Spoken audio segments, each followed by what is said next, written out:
MDMAയ്ക്കും കഞ്ചാവിനുമൊപ്പം GPS സംവിധാനവും വെച്ച് ബസ്സിൽ ലഹരി കടത്തിയ പ്രതികളെ മണിക്കൂറുകൾക്കുള്ളിൽ എക്സൈസ് എൻഫോഴ്സ്മെന്റ് സ്ക്വാഡ് പിടികൂടി.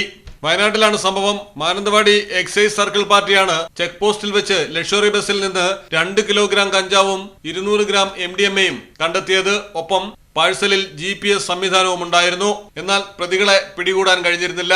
മാനന്തവാടി എക്സൈസ് സർക്കിൾ റേഞ്ച് ടീമും മലപ്പുറം തിരൂർ സർക്കിൾ റേഞ്ച് ടീമുകളും ചേർന്ന് സംയുക്തമായി നടത്തിയ തെരച്ചിലിൽ തിരൂരിൽ വെച്ച് മലപ്പുറം മേൽമുറി വില്ലേജിൽ കാടാമ്പുഴ തട്ടാമ്പറമ്പ് ഭാഗത്ത് വെട്ടിക്കാടൻ വീട്ടിൽ കുഞ്ഞി പോക്കർ മകൻ 35 വയസ്സുള്ള സാലിഹ്, കരേക്കാട് കാടാമ്പുഴ ഭാഗത്ത് ഹമീദിന്റെ മകൻ 38 വയസ്സുള്ള അബ്ദുൽ ഖാദർ എന്നിവരെ പിടികൂടിയത്.